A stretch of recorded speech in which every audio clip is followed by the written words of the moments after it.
ज्येष्ठ गायिका आशा भोसले यांचा पार्थिव आता थोड्याच वेळात शिवाजी पार्क परिसरामध्ये पोहोचेल. काही क्षणामध्ये ते पोहोचेल आणि त्यानंतर त्यांच्या पार्थिवावर अंत्यसंस्कार केले जातील. सगळे प्रमुख नेतेगण, मुख्यमंत्री, उपमुख्यमंत्री, सगळे नेते मंडळी, कुटुंबीय हे आता तिकडे पोहोचलेले आहेत आणि हे पार्थिव थोड्याच वेळात शिवाजी पार्कच्या स्मशानभूमीमध्ये पोहोचेल. गायक दलेर मेहंदी हे त्यांना अश्रू अनावर झालेले आपण बघतोय. अशी भावना अनेकांच्या मनामध्ये आहे. उर दाटून आलाय अनेकांचा, कारण लाडक्या आशाताई आज निघून गेलेल्या आहेत. प्रवीण दवणे सर आहेत आपल्यासोबत पुन्हा एकदा. दवणे सर, तुम्ही मगाशी एक जीवलगा या सिनेमाचा रेकॉर्डिंगच्या वेळेचा किंवा त्यावेळेचा एक किस्सा सांगणार होतात. दवणे सर. तर त्या चित्रपटामध्ये एक अगदी नवी नायिका ही घेण्याचं ठरलं. म्हणजे पूर्ण पहिली, कारण प्रेमकथा ती होती आणि त्यामुळे तुषार दळवींच्या बरोबर एक नवीन नायिका, म्हणजे नंतर रेशम टिपणीस आली ती नव्हे, तर त्याच्या आधी. ओके. तर ती एक म्हणजे ते मी मुद्दाम सांगतो, तर ती गायचं तीच ठरली होती असं चाललं होतं. तर त्यामुळे पहिलं जे गाणं होतं त्याच्यामध्ये एक तऱ्हेची साध होती, जीवलगा साधही ऐकना. तर जीवलगा त्या उभ्या राहायला गायल्या आणि त्यांच्या त्या म्हणजे त्याही वेळेला त्यांचं वय मला वाटतं 70-75 असेल, मला आपण वय बघत पण नाही, पण 75च्या देहामध्ये जसं काही एक 17 वर्षाची मुलगी बसलेली असावी त्याप्रमाणे तो असं कोरा करकरीत आला स्वर. आणि मी म्हटलं धन्य झालं, आता म्हटलं आपलं रेकॉर्डिंग छान होणार. अचानक त्या थांबल्या आणि त्यांनी विचारलं महेशजींना की कोणासाठी मी गाते आहे, कोण आहे हिरोईन. तर त्यांनी त्या मुलीचं नाव सांगितलं आणि मी ऐकलेलं नाही कधी, नाही म्हणे हा हिचा पहिला चित्रपट आहे.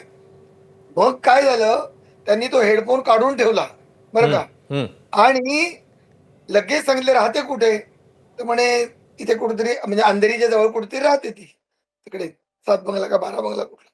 तर म्हणे मी थांबते ती येईपर्यंत, तिला तुम्ही लगेचच्या लगेच बोलवा.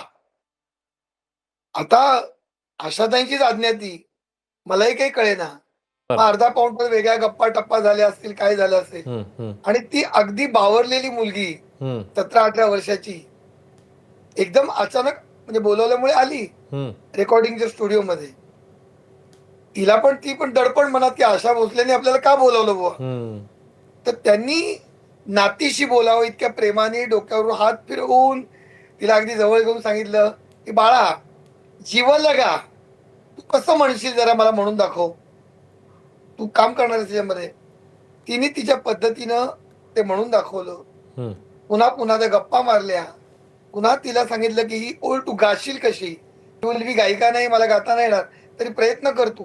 असं बऱ्याच वेळ त्यांचं चाललं होतं. आणि नंतर मग ते झाल्यावर ती मुलगी गेली त्याच्याकडे. रेकॉर्डिंग झाल्यानंतर पुढची गोष्ट खूप महत्वाची आहे. मी आशाताईंच्या जवळ गेलो आणि नमस्कार करून म्हटलं, आशाताई पुढचं गाणं रेकॉर्ड व्हायच्या आधी थोडा वेळ आहे, तर मला एक कुतूहल आहे, मी विचारू का. विचार ना की तुम्ही त्या नव्या मुलीला का बोलावलं आणि गप्पा का तिच्याशी केल्यात. तर त्या म्हणाल्या, हे बघा जेव्हा वैदा रहमान, आशा पारेख, हेलन किंवा आपल्या मराठीतल्या जयश्री गडकर, शिवादेव या कोणी असायच्या तर मला माहिती होतं त्या की त्यांची ओठांची हालचाल कशी होईल.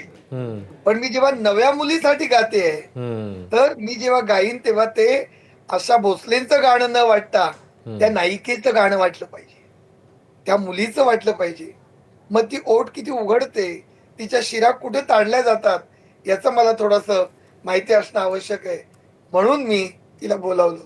खरोखर सांगतो की नंतर एका बाजूला गेल्यावर ते जे अश्रू आपल्याला येतात ना, ते त्याला नाव नाही, दुःखाचे नाहीत, काही नाहीत, काही नाहीत, एक वेगळंच आदराचं आकाश त्या अश्रूमध्ये असतं.